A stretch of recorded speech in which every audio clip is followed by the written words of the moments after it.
2026 தமிழக சட்டமன்ற தேர்தல் களம் தற்போது ஒரு மாபெரும் அரசியல் சதுரங்கமாக மாறியிருக்கு. சமீபத்தில் வெளியாகியுள்ள சில இன்டர்னல் சர்வேக்கள் மற்றும் அரசியல் ஆய்வாளர்களின் கணிப்புப்படி நடிகர் விஜயின் தமிழக வெற்றி கழகம் வாக்குகளை பிரிப்பதில் ஒரு முக்கிய காரணியாக இருக்கும் என தெரிகிறது. குறிப்பாக பார்த்தீங்கன்னா, ஒரு தொகுதியில் விஜய் 10,000 வாக்குகளை பெறுகிறார் என்றால் அதில் சுமார் 8,000 வாக்குகள் ஆளும் திமுகவிடம் இருந்து பிரியும் வாக்குகள் என்றும், 1000 வாக்குகள் அதிமுகவிடமிருந்தும், மீதமுள்ள 1000 வாக்குகள் புதிய தலைமுறை இளைஞர்களின் வாக்குகள் என்றும் இந்த அதிரடி கணிப்புகள் தெரிகின்றது.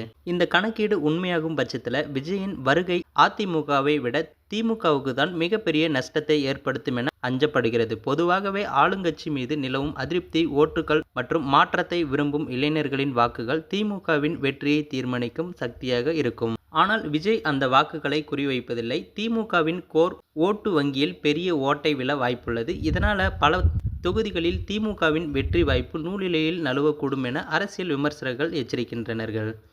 விஜய் தனது முதல் தேர்தலிலேயே ஆட்சியை பிடிப்பாரா என்பது ஒரு புறம் இருக்க, அவர் பிரிக்கும் வாக்குகள் யாரை ஆட்சியில் அமர்த்தப் போகிறது என்பதுதான் தற்போதைய $1,000,000 கேள்வி. திமுக தமிழக வெற்றி கழகம் இடையே கடும் போட்டி நிலவும் சூழலில் வாக்குகள் சிதறுவது மறைமுகமாக அதிமுகவிற்கு பெரும் பலமாக மாறும். இரண்டு பலமான சக்திகள் மோதிக்கொள்ளும் போது வாக்குகளை சிதற விடாமல் தனது நிலையான ஓட்டு வங்கியை தக்க வைத்துக் கொள்ளும் கட்சிக்கு வெற்றி வாய்ப்பு பிரகாசம் இருக்கும். அந்த வாக்குகள் எடப்பாடி பழனிசாமி தலைமையிலான அதிமுக ஆடாமலேயே ஜெயிக்கும் வாய்ப்பை பெற்றுள்ளதாக இந்த கணிப்புகள் கூறுகிறது. திமுகவின் கோட்டை என கருதப்படும் பல தொகுதிகளில் விஜய் ஆதிக்கம் செலுத்தினால் அது அந்த தொகுதிகளில் தேர்தல் முடிவுகளை தலைகீழாக மாற்றும். திமுகவின் வாக்குகள் விஜயிடம் செல்வதால் வெற்றிக்கனி எடப்பாடி பழனிசாமியின் பக்கம் சாயக்கூடும். குறிப்பாக வட தமிழகம் மற்றும் கொங்கு மண்டலங்களில் நிலவும் மும்முனை போட்டி அதிமுகவின் வெற்றி இலக்கை எளிதாக்கும் என கருதப்படுகிறது.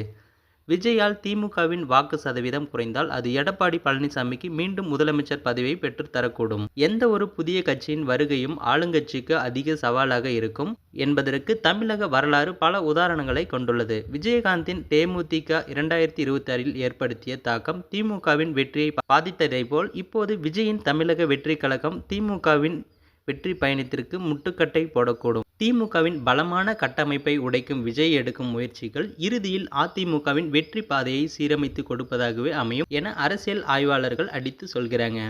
இறுதியாக 2026 தேர்தல் என்பது வெறும் ஒரு சட்டமன்ற தேர்தல் மட்டுமல்ல, அது தமிழக அரசியலில் அடுத்த கட்டத்தை தீர்மானிக்க போராகும். விஜயின் வருகையால் திமுகவின் வாக்குகள் பிரிந்து எடப்பாடி பழனிசாமி மீண்டும் ஆட்சியை பிடிப்பாரா அல்லது அனைத்து கணிப்புகளையும் முறியடித்து திமுகவே அல்லது தாவேகாவோ வெற்றி பெறுமா என்பதை பொறுத்திருந்தான் பார்க்க வேண்டும். இருப்பினும் தற்போதைய நிலவரப்படி விஜயால் திமுகவுக்கு அதிக நஷ்டம் ஏற்படும் என்பது அது அதிமுகவின் வெற்றிக்கு வழிவகுக்கும் என்பதும் அரசியல் வட்டாரத்தில் பெரும் விவாதமாகவே மாறியிருக்கு.